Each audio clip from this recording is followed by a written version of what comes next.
in less than 20 minutes and destroy any target in any corner of the world without any possibility of being intercepted. I hope Washington has learned the lesson.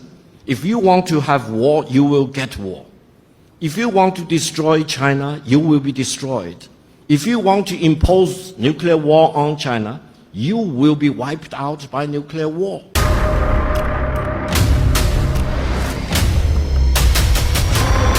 Bago tayo mag-umpisa, baka pwede nyong i-like ang video na to.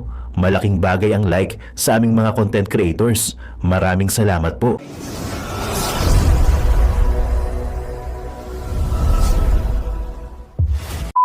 Nako, putrages, delikado ang Pilipinas mga kumare ko, mga kumpare ko. Yan, nakita nyo yung full video mga babayan, no? Ayan, China, nagbanta na mga babayan. No? Wala daw makakamat sa China kundi ang Amerika. My goodness! So ito yung pag-uusapan ng mga babayan na. Pangalawang pag-uusapan natin. Ayan, may nagurgur na naman mga pulis mga babayan kasi kumakalat na naman ng mga demonyong mga hindi takot sa mga pulis. Alam nyo na yung mga hold-upper, yung mga snatcher, yan, mga pulis, pati mga pulis nagugurgor. Yan ang pag-uusapan natin. Wala yan sa wala yan sa yung preview mga kababayan na panoorin nyo hanggang sa dulo para mapanood nyo yung ginurgor ng pulis ng mga demonyong kawatan ng mga snatcher.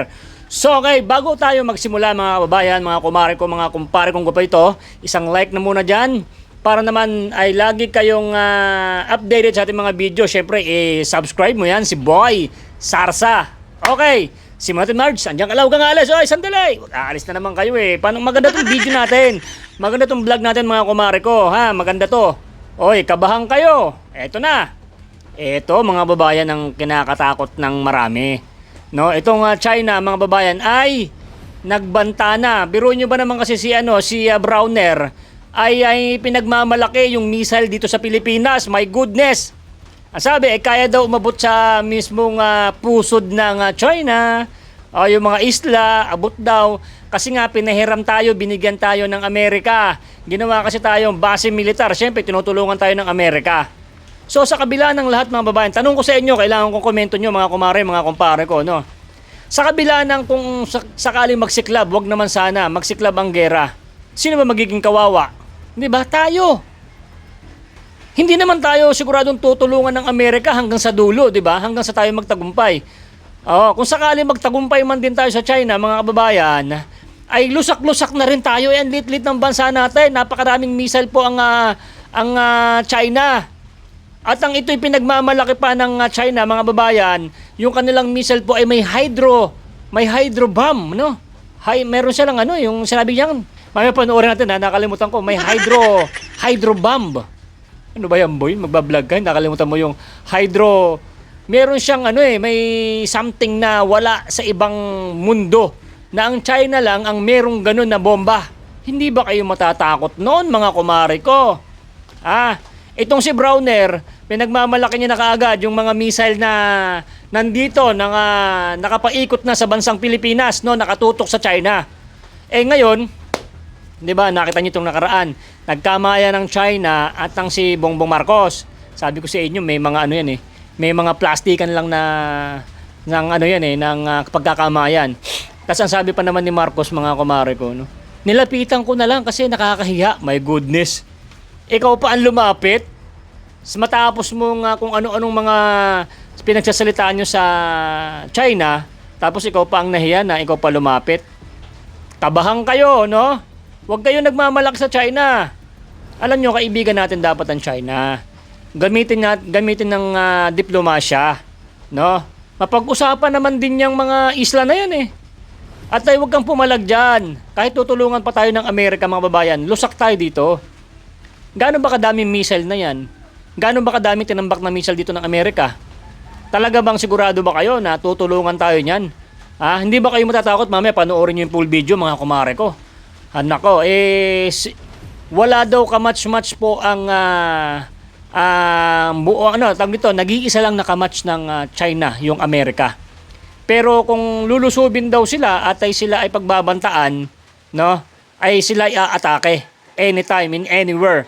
Less than 20 minutes, kahit nasaan ka man sa buong mundo, kaya kang tamaan ng mga missile ng mga China.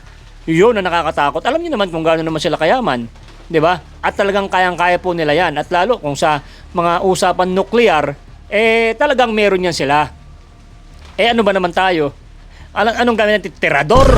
Ha? Pag naubos na yung bala o yung missile na pinagmamalaki ni Browner, anong gamit natin? Yung mga tirador. Yung mga ano tawag dito? Yung mga ano natin, yung mga manananggal, mangkukulam, kapre, duwende. Ano yan? Yung gamit natin? Para matalo natin yung China. My goodness. Pinagtatawanan lang tayo ng China, mga babayan. No? Isang pindot lang tayo niyan. At gaano ba nakakasigurado ang Amerika, no, na ang kanilang mga missile ay talagang itutulong sa atin? Napakamahal niyan. $billion yan. Pinakitaan lang kayo na tinayo ng Amerika sa isang area dito sa Pilipinas. Mga ilang piraso lang yan, boy. Hindi ba? Ilang piraso lang yan. Ilang palipad lang yan. At ito pa ang sabi ng China, mga babayan, ha? No one to intercept my missile. My goodness. Yan ang sinasabi ko sa inyo. Nagbabanta na nga ang China, wag nyo daw po silang susubukan. Pero kung pagpipipilit kayo, wala siyang choice. Mabait pa rin itong China. Kasi sinasabi niya na yung kagamitan nila. Ibig sabihin niyan, binabantaan na tayo. Wag nyo silang susubukan. Ilan ba ang jet plane ng China? 1,000. Ilan ba ang jet plane ng Pilipinas? 10 lang yata eh. Sigurado ba kayo yung Amerika, lahat ng mga kanilang mga jet papalipar nito para tumulong? Laking gastos niyan, boy. Naku naman, nadadali kayong masyado ng Amerika eh. At hindi nyo ba alam, ang Amerika at ang China ay magkabate, magkaibigan? Kayo lang gumagawa na sabi nyo, magkaaway ang Amerika at ang China, di ba? My goodness. Nako. Ito mga babayan, hindi po ito pananakot, no? Ito ay pagbabanta lang. Ganun na rin yun, boy eh. Pagbabanta at pananakot, ganun din yun. Kasi nga po, itong si Browner ang may kasalanan, mga kumare ko. Comment nga kayo, ano sabi nyo kay Browner? Nagmamalaki ni Browner yung missile dito sa Pilipinas eh. Yung Tomahawk. Nako po. Ilang piraso yan? 5? Ilang piraso ang missiles ng China? Yun nga sabi ko sa inyo, mga Marge, mga kumpare ko. Gaano ba tayo papahiramin o tutulungan? Ang tanong. Hindi ba? Hindi naman isasabak ng buong Amerika yung kanyang defense sa Amerika eh. Hindi ba? At ang pagka itong Amerika ay tumulong talaga sa Pilipinas, wawasakin din sila ng China. Yun ang napakalaki nakakatakot, mga babayan. Marami hong magbubuwis ng buhay dyan. Kaya ikaw, Browner, huwag ka nagmamalaki. Gusto mo ata magkagera eh. Kung gusto mo makipaggera, doon ka, pumunta ka mag-isa doon. Pinagmamalaki mo pa yung missile na pinahiram sa atin. Pahiram na nga lang, pinagmamalaki mo pa eh. Di ba mga babayan? Pinapahiram na nga lang tayo, pinagmamalaki mo pa. Hindi mo kayang sindakin ng China, boy! My goodness! Nako po. I think narinig mo na. Mamaya panoorin nyo yung full video, mga kumare ko. Kahit sino kakabahan dito. Pero napakasimple lang magsalita itong spokesperson ng China, no? May laman talaga at wag nyo daw silang susubukan, no? Kung ano man nuclear warhead o ano man yung gusto nyong laban, ibibigay niya. At no one match, no, in this world. Bukod sa US, no, Amerika lang. At ang Amerika, wala silang ganong bomba. Yung isang sinabi niya, panoorin niyo na lang mamaya sa meron siyang kakaiba na wala daw sa buong mundo nun yung ganong bomba. At no one to intercept my missile. My goodness. Di ba? Pero sabihin mo na, kahit may intercept mo yung mga missile ng China, mga babayan. Napakadami ho nilang missiles. Napakadami ho nilang mga sundalo. My goodness, magagaling pa. At ang kompleto pa ng mga body gear. Dito sa Pilipinas wala eh. Iilan lang yung may bulletproof, di ba? Yung iba baka kulang-kulang pa ng bala, no? Hindi kaya makipaggera ng isang buwan. Ang bala nila mga tigli 300 lang, tigli 500. My goodness. Kaya kayong mga sir na mga AFP, Tama ba itong ginawa ni Browner, no? Ito na nga nadadawit nga daw ito si Browner sa mga kickback about sa mga na-scam ng itong mga demonyong kawatan. Hindi ba? Kayo mga sir, mga EP, mga pulis, sundalo, marines, mga babayan, tama ba itong ginagawa ni Browner? Pinagmamalaki niya po yung missiles ng Pilipinas. Yan tuloy, yung China nagsalita na about dyan. Hindi naman siya yung sinabi niya lang na yung kanilang power, di ba? Pag sinabi niyang Amerika lang ang pwedeng ang match ng China, ano pa kaya ang Pilipinas? Parang pinapahamak mo na lang yung mga buhay ng mga Pilipino eh. Diyos ko po. Di ba? Grabe. Ang gawin nyo kasi sa pinag-aagawa na yan, mga boss, na mga isla na yan, kung talagang sa atin yan, tayuan nyo na ng mga instructor. Huwag nyo nang muna kayo mag-corrupt, corrupt kasi kayo ng corrupt, nabubusan tuloy ng pondo eh. Ang gawin dyan, magpondo kayo sa mga isla na yan, lagyan ng mga base militar, lagyan ng mga building, kung ano man ang kailangan dyan. Ang lalaki ng mga ninakaw nyo kung doon yung dinala yan, nakatapos na yan. At hindi na yan pag-iinteresan ng sinumang bansa. My goodness. Hindi ba? Diyos ko. Ito, panoorin nyo muna yung full video ng pagsasalita ng spokesperson ng China. Okay, kayo na magkomento nito mga babayans. Babalikan kita kasi papanood ko pa sa inyo.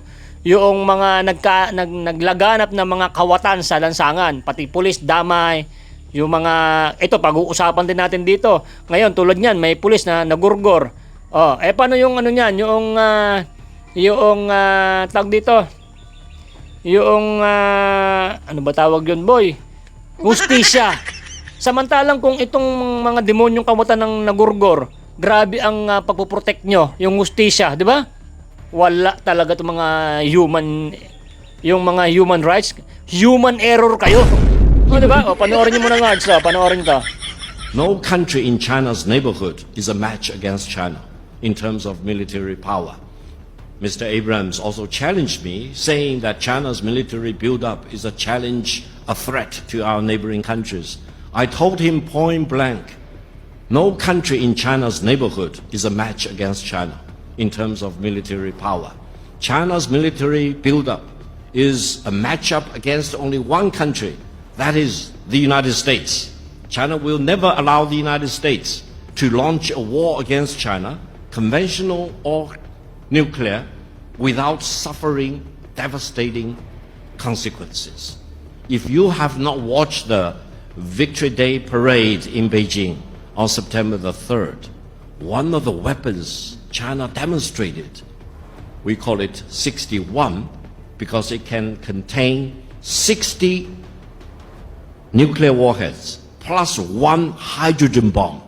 Now, in the world of today, let me tell you, which country has hydrogen bomb? China is the only country with hydrogen bomb. And that ICBM can cover every corner of the world in less than 20 minutes and destroy any target in any corner of the world without any possibility of being intercepted.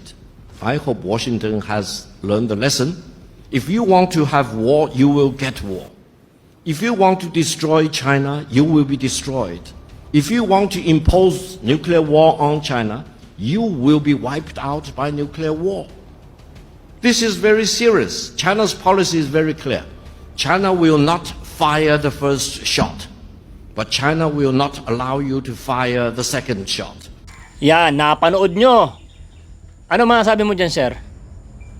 Kung nakakaintindi ka, no, na ang power ng China, kung ikaw ay hindi maka Duterte or galing ka sa China, sabihin mo wala yan.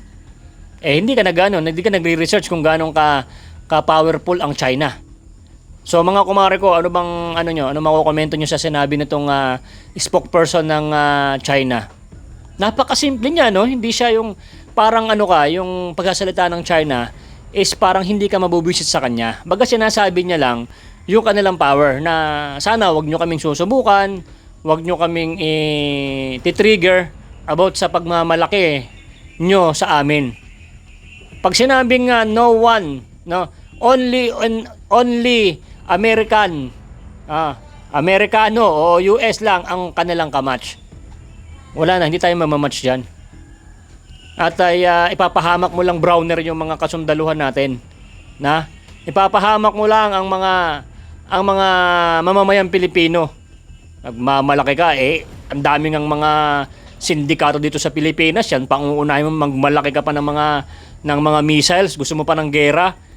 Yung mga kawatan nga dito sa Pilipinas hindi nyo mga maubos-ubos hindi nyo nga maipakulong yung mga korap. Uunahin mo pa magmalaki ng missile na pinahiram lang sa atin. My goodness. Pero naman diyang mga binili, pero ilang piraso lang. Obra pa nga mga ilan lang. Wala kang submarine. Na? Itong Amerika nito, hindi naman sila ganun talagang 100% natutulong yan. Lusak tayo talaga dito mga babayan. Yan sinasabi ko. Pero wala tayong magagawa, mga kumare ko, mga kumpare ko. Kung ito man ay nakasulat sa Biblia na mangyayari, maghanda na lang tayo. Kasi pagka nangyari yan, talagang ang nasa Biblia yung mga hula na mangyayari at mangyayari. So maghintay tayo, hindi pa naman simula, pero nagsisimula na. Ano ba? Pinapakita na sa Biblia or nagsisimula na yung mga gera tulad niyan, 'di ba? Nagkakagera-gera na. So ayon din sa hula, damay rin talaga ang Pilipinas. Tulad nga niyan, no? Naiipit ang pinakamaliit na bansa tulad natin ng Pilipinas na hindi naman ganung kalakas. Pinapalakas lang tayo ng Amerika, pinapahiram. Hindi nyo alam, baka yung pinapahiram sa atin ng mga missiles, mga expired na. Putang inang yan. Di ba mga kumare? Sus! Matakot ka na, Browner, dyan sa sa pahayag ng spokesperson ng China. Matakot ka dyan. Diyos ko. Buti sana kung ikaw lang tatamaan ng missile. Ha? Buti ikaw lang yung huhulugan ng bomba.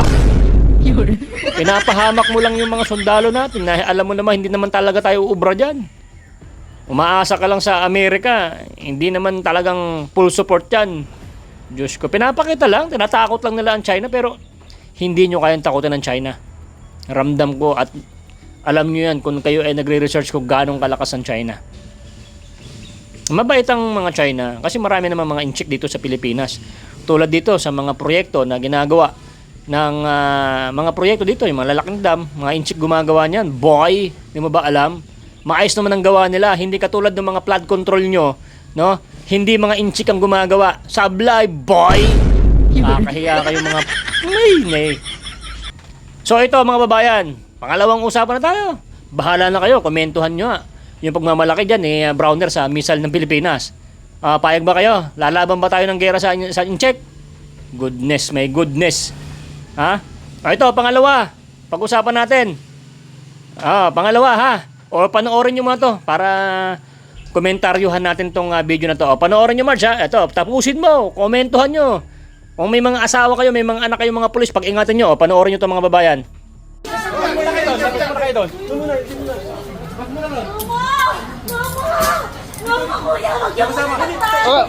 Hindi namin saktan.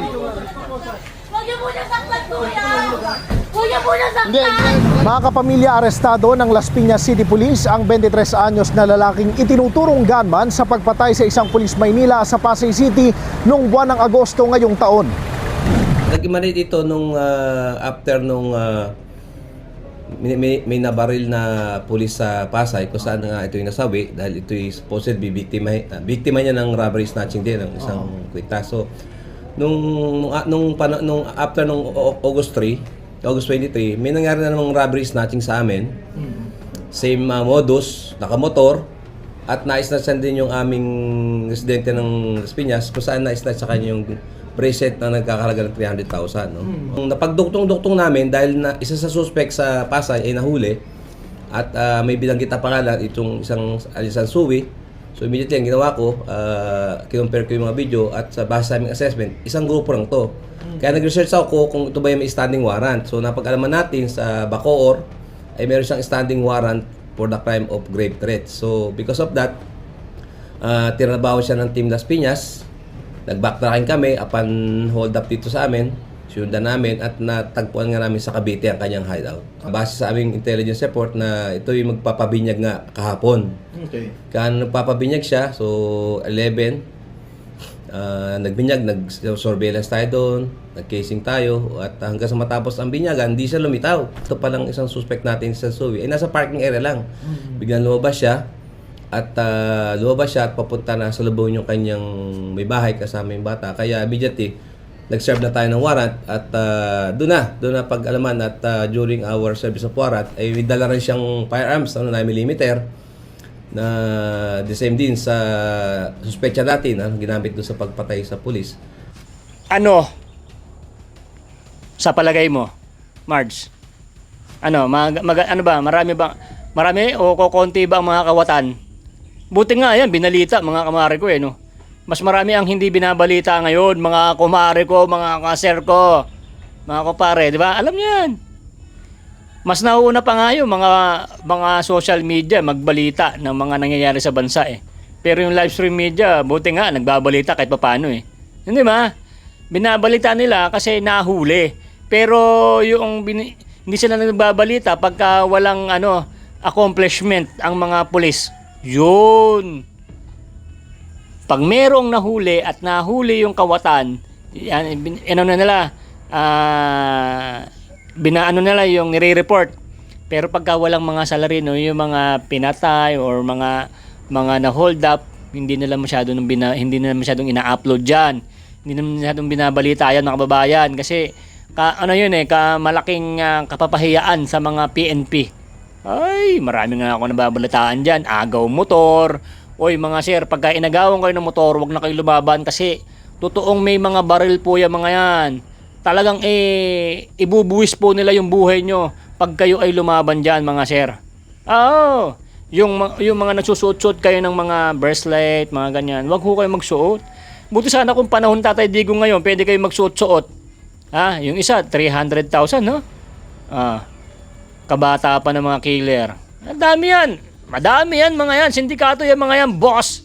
Kaya wag ho kayong pag-alagala sa gabi. Yung mga anak natin dyan, huwag niyong papagalain.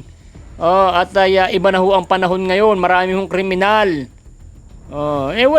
Hindi natakot yung mga kriminal ngayon sa mga pulis. Kasi pati pulis ngayon ginugurgor. Nakita nyo.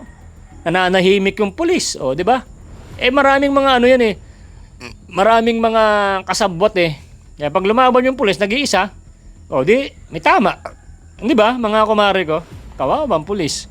Nasaan yung hustisya doon? Samantalang pagka yung mga drug addictos benedictos, ang mga nagurgor, grabing pagpo-protect ng mga di ba? Samantalang yung mga napaslang ng mga drug addictos benedictos, isang kwento na lang.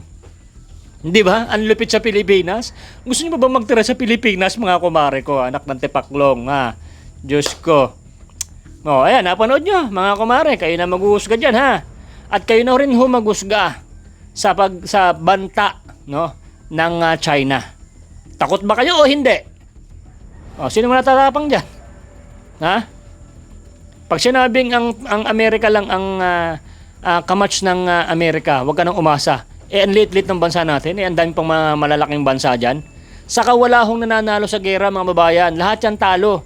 Lahat ng mga kagandahan ng bansa mo ay talaga mawawasak.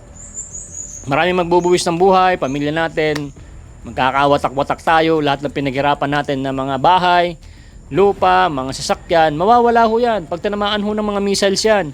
Tulad ng mga nangyari sa ibang bansa, di ba? Gusto nyo ba yun? Kaya ikaw, Browner, General Browner, huwag mo pinagmamalaking missile na yan.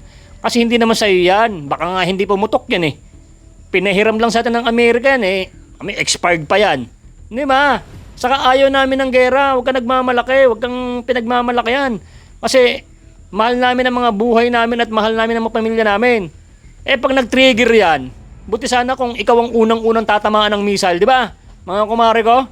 Diyos ko. So, ganun lang mga babayan, Sana nagustuhan nyo itong ating vlog. Sana naging makabuluhan itong ating video ngayong araw at sana na-like mo na. At sana, nakasubscribe ka na rin. Tapos share mo sa mga kumare natin na mga tulog pa at naglalabang ngayon at nagpapadede ng mga anak.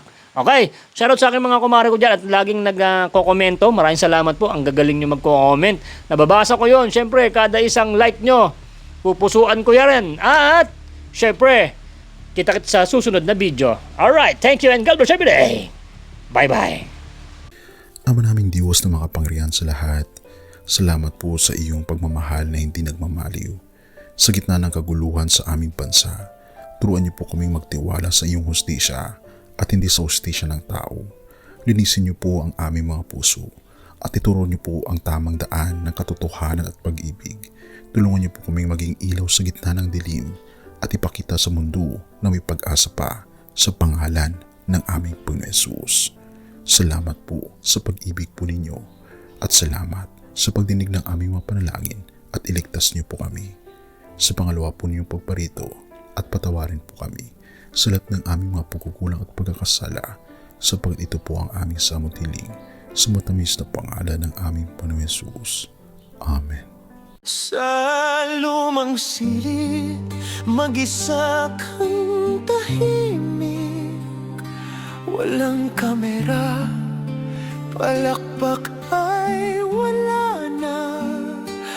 Ngunit sa bawat pader ng bayang iniwan mo, may pangalan mong di na mabubura.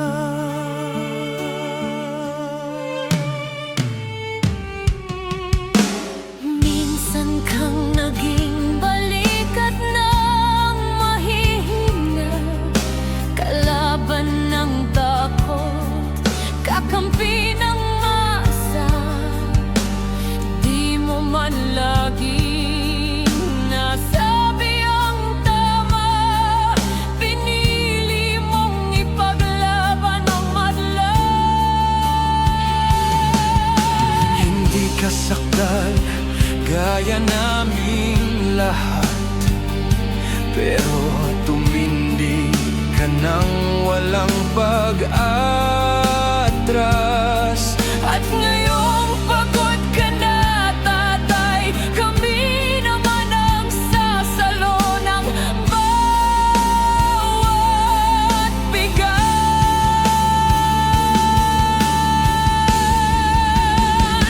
Hanggang sa dulo, ikaw ay mahal.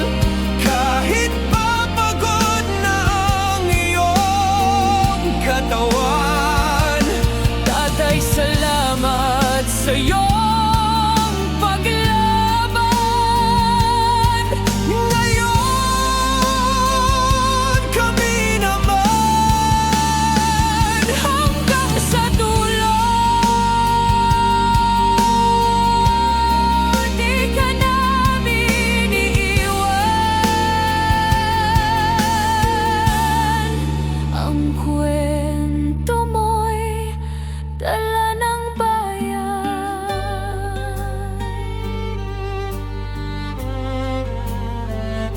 Tahimik ka na sa mga batikos, wala nang tugon, wala nang galit, pero sa mata ng mga maralita, naroon pa rin ang tapat mong alaala. Marami mang di nakaintindi, marami pa rin ang di nakakalimot. At ngayong wala ka ng kapangyarihan, tatay, Ang magtatanggol sa'yo ay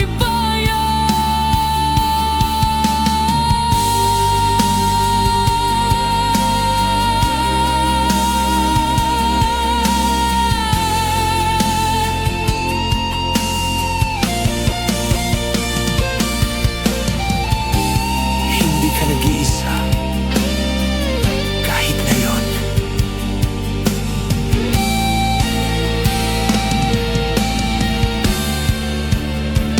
hanggang sa dulo, tangan ka pa rin.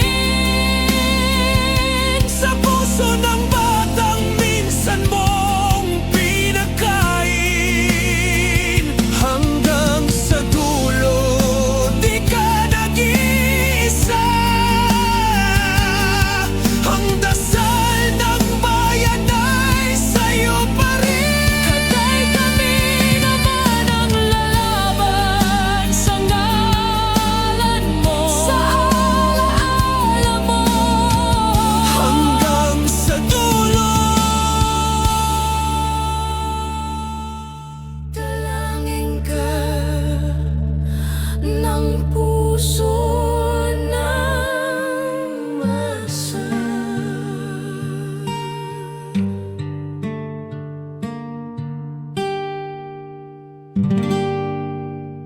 At yun na nga mga kababayan, ano na ang masasabi mo?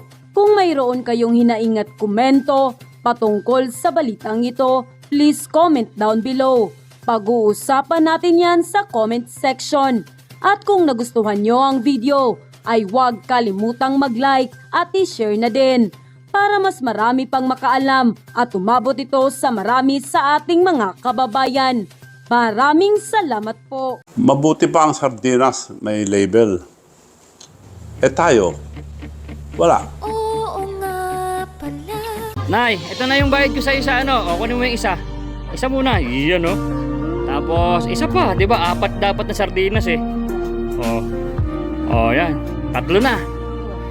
Pang-4 na sardinas. Okay na.